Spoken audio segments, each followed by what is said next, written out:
Hello मित्रांनो, स्वागत आहे पुन्हा एकदा तुमचं ठाकरे कम्प्युटरच्या यूट्यूब चॅनलवरती। मित्रांनो, आजच्या व्हिडिओमध्ये आपण शिकणार आहोत MSCITचे इम्पॉर्टंट क्वेश्चन आणि हार्ड लेवलवरचे शिकणार आहोत। मित्रांनो, मागच्या व्हिडिओमध्ये आपला टॉपिक होता बेसिक ऑफ कम्प्युटर आणि आताच्या व्हिडिओमध्ये आपला टॉपिक असणार आहे ॲडव्हान्स ऑफ कम्प्युटर, म्हणजे ॲडव्हान्स क्वेश्चन या व्हिडिओमध्ये असणार आहेत। फुल्ली हार्ड क्वेश्चन मी या व्हिडिओच्या द्वारे MSCITचे एकदम हार्ड क्वेश्चन मी तुमच्या समोर समजून सांगणार आहे। तर मित्रांनो बघा, सगळ्यात पहिला आपला क्वेश्चन आहे, पहिला क्वेश्चन आहे the first computer virus was created in. पहिला कम्प्युटर व्हायरस जो होता तो पहिला कम्प्युटर व्हायरस कधी क्रिएट करण्यात आलेला होता, ठीक आहे, कधी तयार झाला होता। तर बघा मित्रांनो, चार ऑप्शन आपल्याकडे दिलेले असतात ऑब्जेक्टिव्ह मध्ये, 1960, 1970, 1980 आणि 1990। तर मित्रांनो, सगळ्यात पहिला जो व्हायरस क्रिएट झालेला होता तो 1970 मध्ये झालेला होता। बी आन्सर याचा करेक्ट आहे। त्याच्यानंतर दुसरा क्वेश्चन आहे बघा, which of the following is a popular web browser. सगळ्यात पॉप्युलर वेब ब्राउझर कोणता आहे? वेब ब्राउझर म्हणजे काय, आपला सर्च ब्राउझर ज्याच्यावरती आपण सर्च करतोय। तर बघा, इतर जे याच्यामध्ये तीन असणार ऑप्शन्स ते सगळे प्रत्येक क्वेश्चन मध्ये मी सांगू शकत नाही, कधी कधी आपल्याला दोन वेब ब्राउझर सुद्धा दाखवलेले असतात आणि त्याच्यापैकी पॉप्युलर कोणता आहे तो सुद्धा विचारू शकते। परंतु या क्वेश्चन मध्ये बघा, पहिला जो ऑप्शन दिलाय तो मायक्रोसॉफ्ट वर्ड, म्हणजे हा ॲप्लिकेशन सॉफ्टवेअर आहे, याचा ब्राउझर सोबत काही संबंध नाही, म्हणजे हा नसणार। ओके, त्याच्यानंतर बघा, सी ऑप्शन तुम्हाला दिलेला आहे ॲडोब फोटोशॉप। हा सुद्धा ऑप्शन नाही, कारण ॲडोब फोटोशॉप जो आहे तो एक फोटो एडिट करण्याचं सॉफ्टवेअर आहे, याचा वेब ब्राउझर सोबत काही संबंध नाही।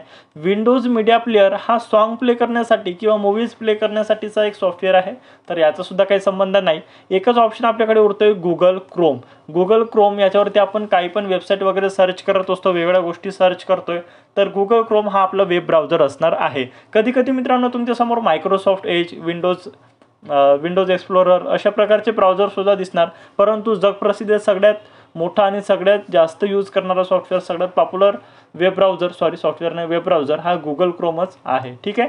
तर हा आन्सर याचा करेक्ट असणार आहे।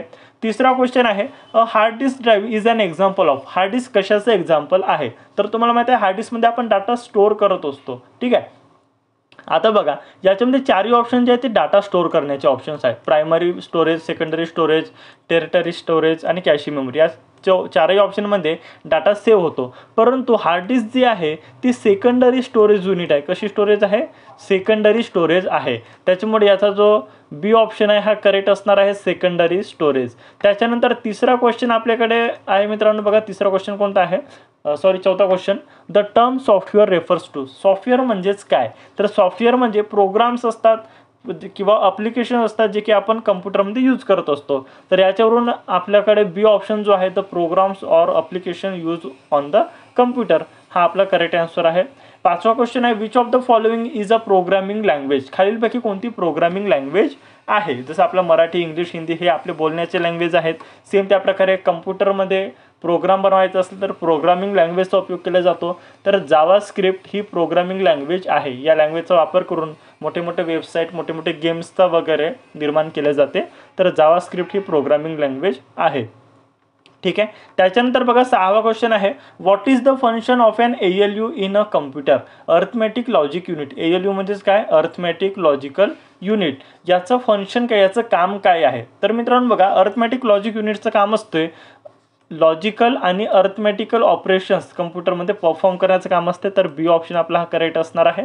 सातवा क्वेश्चन आहे, the term booting refers to. आता बूटिंग म्हणजे काय, ठीक आहे, बूटिंग म्हणजे काय, कम्प्युटरमध्ये बूटिंग काय असते, तर कम्प्युटर सुरू करण्याच्या पद्धतीला किंवा रिस्टार्ट करण्याच्या पद्धतीला बूटिंग असे म्हटले जाते। आता या खालीलपैकी ऑप्शनमध्ये आपण बघूया, खालील जे आपल्याकडे चार ऑप्शन दिलेले असतात, तर चार ऑप्शनमध्ये आपण पाहूया की कम्प्युटर ऑन किंवा रिस्टार्ट करण्याची पद्धत कुठल्या ऑप्शनमध्ये आहे। आपण खालून सुरुवात करू।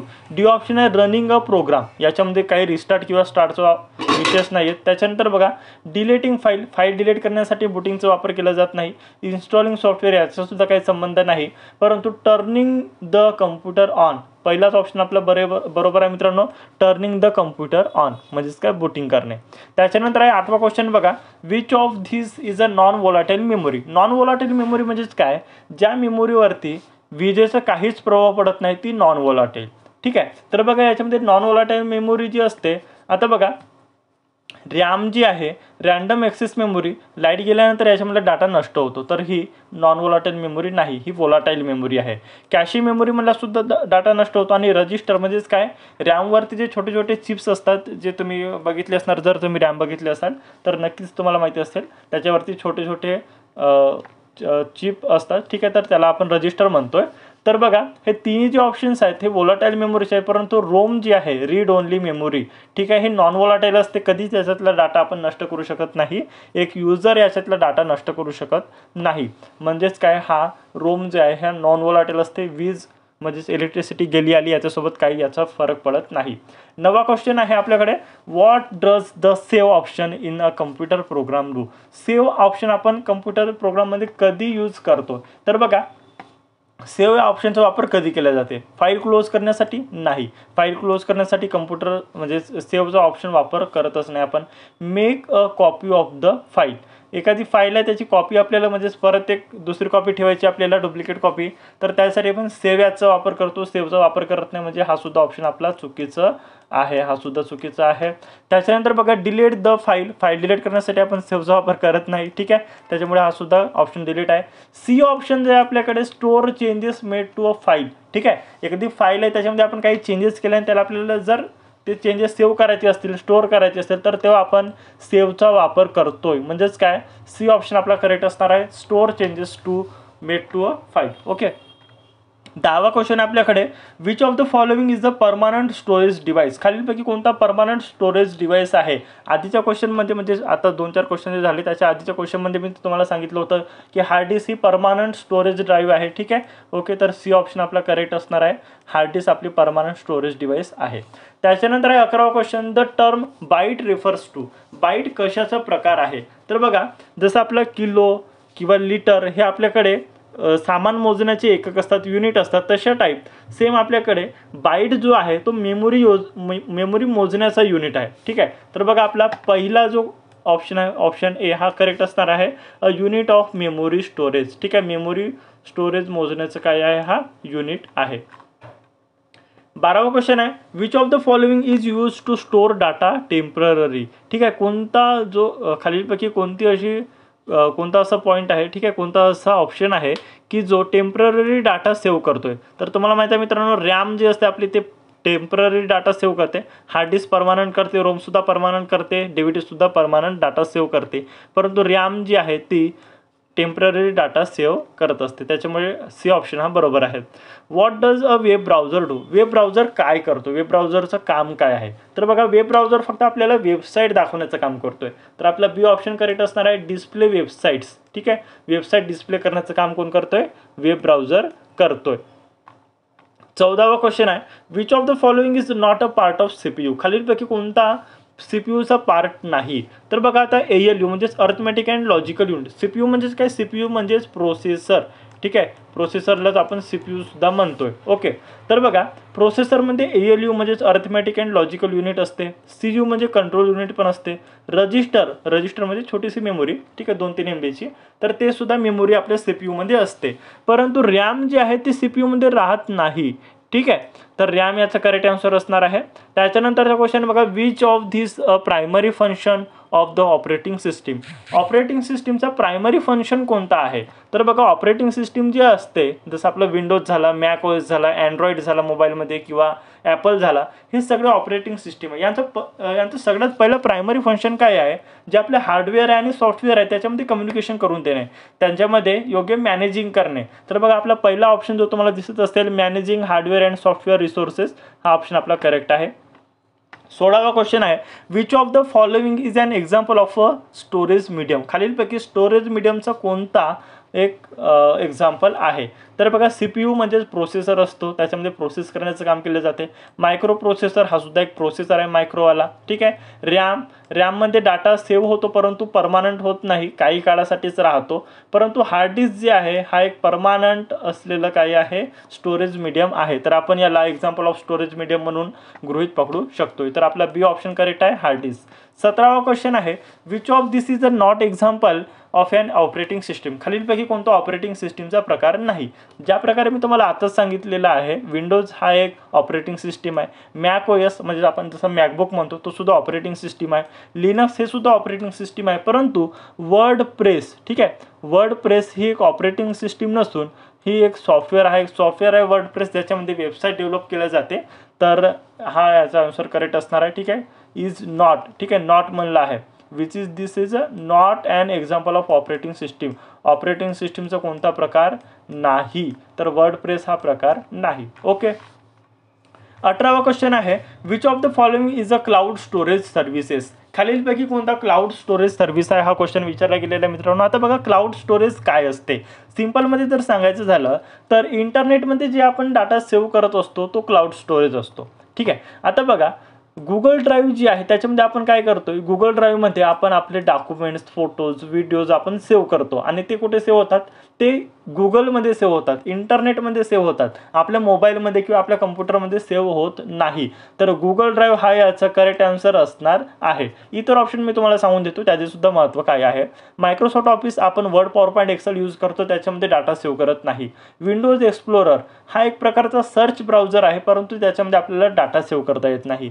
ॲडोब फोटोशॉप जो आहे हा एक फोटो एडिट करण्याचा एक सॉफ्टवेअर आहे. फोटोशॉप म्हणजेच फोटो एडिट करण्याचं सॉफ्टवेअर आहे, त्याच्यामध्ये आपण डाटा सेव्ह करू शकत नाही. परंतु गुगल ड्राईव्ह एकमेव या ऑप्शनपैकी असं आहे की ज्याच्यामध्ये आपण डाटा सेव्ह करतो आणि तो इंटरनेटमध्ये सेव्ह होतो, आपल्या मोबाईलला किंवा कम्प्युटरला त्याचा काहीच फरक पडत नाही. ठीक आहे, तर क्लाउड स्टोरेज म्हणजेच काय, क्लाउड स्टोरेज म्हणजे जिथे आपण इंटरनेटमध्ये डाटा सेव्ह करू शकतो. तर गुगल ड्राईव्ह हा याचा बेस्ट एक एक्झाम्पल आहे. 19वा क्वेश्चन आहे बघा मित्रांनो, what is the motherboard. Motherboard म्हणजे काय, तर बघा, मदरबोर्ड म्हणजे नेमकं सांगायचं झालं तर मदरबोर्ड म्हणजे एक मेन सर्किट असते ज्याच्यामध्ये आपले सगळे कंपोनंट लागलेले असतात कम्प्युटर चालवण्यासाठी. तर बघा, तुमच्या लक्षात येत असेल सी ऑप्शन जो आपला हा करेक्ट असणार आहे. The main circuit board that was hold, ठीक आहे, होल्ड काय, CPU, RAM and other components. ठीक आहे, एक असा मेन सर्किट बोर्ड आहे ज्याच्यामध्ये CPU असते, रॅम असते आणि अदर काही कंपोनंट असतात, जसं रोम झाला. ठीक आहे, त्याच्यानंतर वेगवेगळे ड्रायव्हर्स झाले, ते सगळे कुठे असतात, आपल्या मेन सर्किट बोर्डमध्ये असतात, म्हणजेच काय, मदरबोर्ड. ठीक आहे, तर व्हॉट इज मदरबोर्ड याचा सी हा ऑप्शन करेक्ट असणार आहे. ठीक आहे, main circuit board that holds the CPU, RAM and other component. 20वा आणि शेवटचा क्वेश्चन आहे आपला, the term cloud computing refers to. Cloud computing काय आहे, मी तुम्हाला आताच सांगितलं मित्रांनो, क्लाउड कम्प्युटिंगचा महत्त्व काय असते, क्लाउड कम्प्युटिंग कशा प्रकारे काम करते. थोडक्यात मी तुम्हाला सांगितलेलं आहे की इंटरनेटमध्ये जे आपण डाटा सेव्ह करतो त्याला आपण क्लाउड कम्प्युटिंग म्हणतो थोडक्यात. ठीक आहे, थोडक्यात सांगतोय कारण क्लाउड कम्प्युटिंग हा भरपूर मोठा चॅप्टर आहे आणि याच्यावरती 2 ते 3 तासाचा एक मोठा व्हिडिओ बनवू शकतो. तर तुम्हाला पाहिजे असेल तर मी तो सुद्धा व्हिडिओ नक्की बनवेन, मला फक्त कमेंट करून नक्की सांगा. या व्हिडिओमध्ये तुम्हाला शॉर्टमध्ये सांगताय की नेटमध्ये, इंटरनेटमध्ये जे आपण डाटा सेव्ह करतो त्याला क्लाउड कम्प्युटिंग असे म्हणतात. ओके, तर बघा, आता बघा, पहिला ऑप्शन याच्यामध्ये दिलेला आहे, using physical storage device for data storage. हा ऑप्शन वाचताच तुमच्या लक्षात आला असेल की ऑप्शन चुकीचा आहे, कारण काय म्हणताय, फिजिकल स्टोरेज डिव्हाइस, इंटरनेट हा फिजिकल स्टोरेज डिव्हाइस नाही. ठीक आहे, हा डिव्हाइसच नाही, इंटरनेट म्हणजे डिव्हाइस नाही आहे. ठीक आहे, ओके, तर हा ऑप्शन चुकीचा आहे आपला. त्याच्यानंतर बघा, खाली एक सी ऑप्शन दिसत असेल तुम्हाला, अ टाईप ऑफ ऑपरेटिंग सिस्टीम. हा ऑपरेटिंग सिस्टीमचा सुद्धा प्रकार नाही, क्लाउड कम्प्युटिंग ऑपरेटिंग सिस्टीमचा प्रकार नाही, हा एक स्टोरेज डिव्हाइस तुम्ही म्हणू शकता, याला स्टोरेज युनिट म्हणू शकता. ओके, त्याच्यानंतर डी ऑप्शन आहे इथं, a method of running software offline. Offline software use करण्याचा एक काही प्रोग्राम आहे का, मेथड आहे का, तर नाही, हा सुद्धा चुकीचा आहे. परंतु याच्यामध्ये दिसत असेल तुम्हाला जो आपला बी ऑप्शन आहे हा करेक्ट ऑप्शन असणार आहे मित्रांनो, storing data and accessing program over the internet. इंटरनेटवरून डाटा आपण स्टोअर करू शकतो किंवा ॲक्सेस करू शकतो प्रोग्राम, हे काय आहे, आपलं क्लाउड कम्प्युटिंग असणार आहे. तर मित्रांनो, अशा प्रकारे होते आपले 20 क्वेश्चन कंप्लीट झालेले आहे. सगळे क्वेश्चन मी तुम्हाला एकदम इझिली आणि खूप सोप्या पद्धतीने, चांगल्या रीतीने मी तुम्हाला समजून सांगितलेले आहेत. हे सगळे MSCIT एक्झाममध्ये विचारलेले असणारे, ठीक आहे, 2025 मध्ये विचारले जाणारे सगळे क्वेश्चन्स आहेत मित्रांनो. हार्ड टॉपिक्सवरती मी निवडले आहे, हार्ड क्वेश्चन्स निवडलेले आहे, ॲडव्हान्स ऑफ कम्प्युटर. ठीक आहे, एकदम ॲडव्हान्स क्वेश्चन्स आहेत मित्रांनो. हे क्वेश्चन तुम्ही नक्की पाठ करून जा, नक्की समजून जा, MSCITच्या एक्झाममध्ये तुम्हाला नक्की हेल्प होईल.